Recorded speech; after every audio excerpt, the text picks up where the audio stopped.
Shalom teman-teman semua. Walaupun Ibu dosen tidak hadir pada pertemuan kita pada hari ini, tapi kami dari kelompok 6 akan tetap mempresentasikan hasil diskusi kami tentang teori deskriptif dan teori perspektif.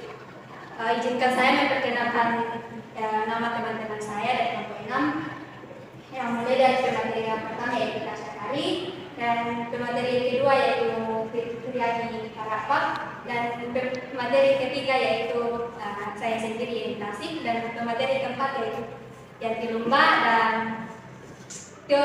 pemateri kelima yaitu Yemi Masal Padandi, dan yang terakhir Yusni. Untuk pemateri pertama saya persilakan. Ini adalah teori belajar. Teori deskriptif ini yaitu teori yang membahas hubungan antara kegiatan siswa dan tujuan dari proses belajar. Hubungan antara kegiatan siswa ini maksudnya adalah suatu kegiatan yang menghubungkan kegiatan individu dengan kelompok yang secara langsung atau tidak langsung dapat diciptakan rasa saling pengertian dan kerjasama yang tinggi, yang cukup tinggi, keakraban, keramahan dalam kegiatan siswa. Tujuan dari proses belajar yaitu untuk melatih kemampuan belajar berpikir siswa. Lalu menurut Robert yang dikutip dari Subpriona 2010, tujuan belajar adalah proses mendapatkan pengetahuan. Untuk pemateri kedua saya persilakan.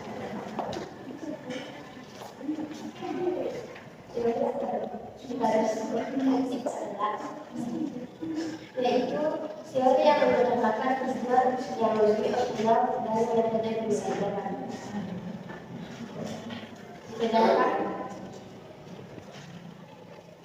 Sedangkan teori pembelajaran yaitu merupakan satu kumpulan fungsi yang terintegrasi dan yang memberikan instruksi untuk mengatur atau lingkungan belajar sedemikian rupa sehingga dapat membantu siswa mencapai tujuan belajarnya dengan mudah.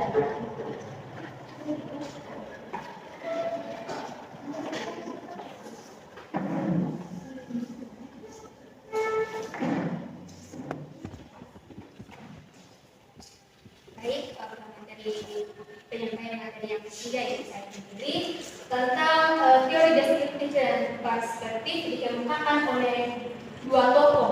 Yang pertama yaitu Jerome S. Brunner dan Regeler. Menurut Brunner, perbedaan teori deskriptif dan perspektif menurut Brunner yang pertama yaitu teori deskriptif. Teori deskriptif ini mendeskripsikan atau menjelaskan proses belajar.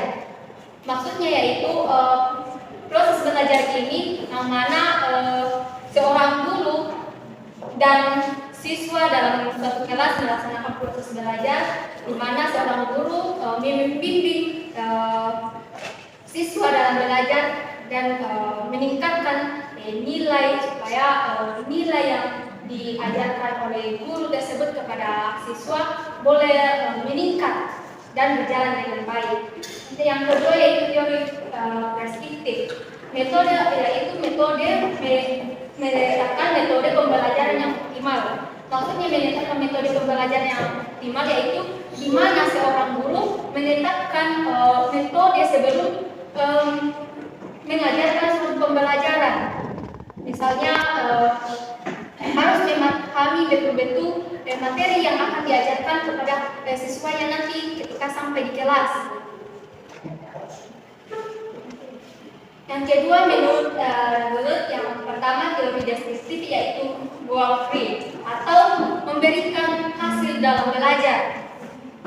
Goal free maksudnya di mana seorang guru mengajarkan pelajaran kepada siswanya dan menghasilkan suatu hasil yang memuaskan bagi murid-muridnya dalam belajar yang bisa diterapkan murid-muridnya, yang bisa dipelajari, yang bisa bermanfaat bagi murid-muridnya. tersebut. Teori yang kedua itu teori deskriptif, yaitu goal-oriented atau biasa disebut sebagai mencapai tujuan dari proses belajar itu sendiri. Teori deskriptif ini menjelaskan goal-oriented atau mencapai tujuan. Maksudnya mencapai tujuan dalam pembelajaran, yaitu pembelajaran harus betul-betul dicapai dalam suatu pembelajaran yang diajarkan oleh guru itu kepada siswanya. Untuk materi yang keempat, selanjutnya. Kelebihan dan kekurangan teori belajar deskriptif. Kelebihan lebih terkonsep sehingga siswa lebih memahami materi. Yang kedua, mendorong siswa untuk mencari sumber pengetahuan. Kekurangan, kurang memperhatikan sisi psikologis siswa. Kelebihan dan kekurangan teori belajar deskriptif. Kelebihan, cara lebih sistematik. Yang kedua, banyak pembelajaran yang memberi motivasi. Yang ketiga, kekurangan, kurang memperhatikan sisi psikologi siswa.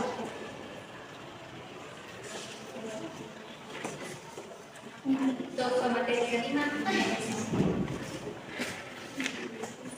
nah yang berikutnya adalah perbedaan teori deskriptif dan perspektif. Yang pertama, teori deskriptif.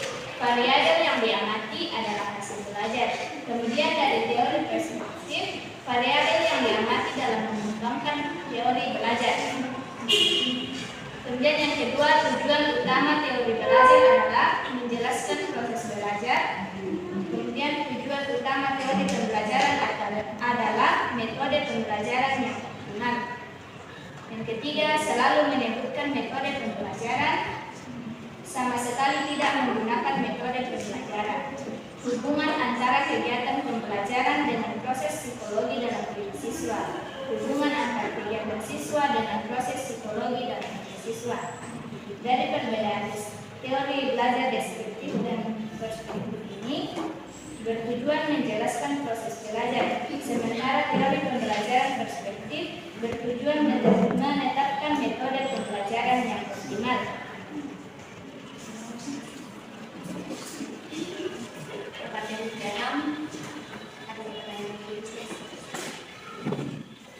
Teori belajar dan pembelajaran terkait teori belajar deskriptif dan preskriptif. Kemarin mengatakan bahwa teori pembelajaran bersifat preskriptif yang berarti sesuatu yang ada sebelum adanya fakta. Nah, di sini teori belajar preskriptif ini sangat mengoptimalkan kepada pencapaian tujuan dengan memberikan motivasi kepada siswa untuk lebih giat dalam belajar. Sedangkan teori belajar teori deskriptif menjelaskan dengan pasti apa yang terjadi, namun teori pembelajaran yang terjadi, namun teori pembelajaran hanya membimbing apa yang harus dilakukan untuk menghasilkan hal tersebut. Pada teori belajar menjelaskan tujuan proses belajar ini adalah untuk mengembangkan kemampuan beradaptasi dengan yang lebih baik dalam kegiatan belajar di kelas. Seorang memberikan pandangan atau pemikiran yang lebih luas bagi siswa yang melakukan pembelajaran.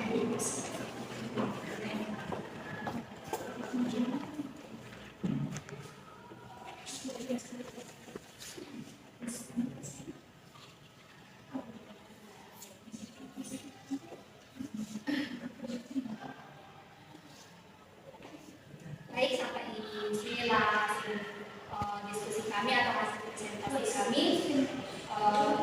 Tapi sebelum kami menutup atau saya menyampaikan sedikit kesimpulan dari kami, saya ingin membacakan sedikit kata-kata motivasi dari Jeremy Renner, yaitu pada saatnya dan ketika seseorang mendapat manfaat dan pengalaman, ia belajar bahwa segala sesuatunya tidak akan berubah sebaik harapannya atau sama buruknya dengan yang ditakuti.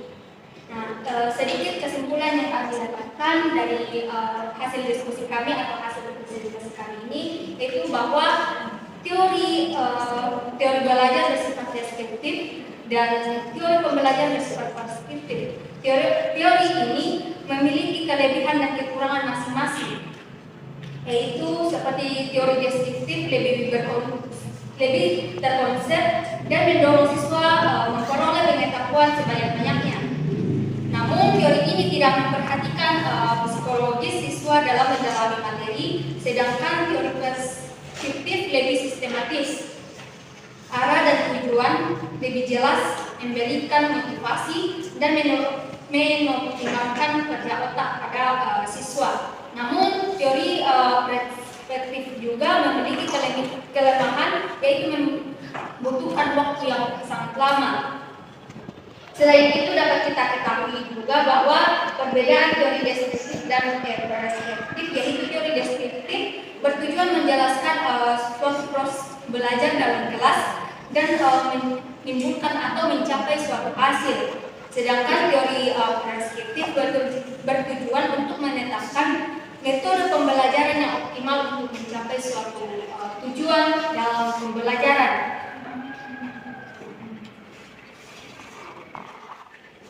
Sampai di sinilah presentasi kami. Jika ada kesalahan atau kekurangan yang kami berikan, mohon dimaafkan. Terima kasih.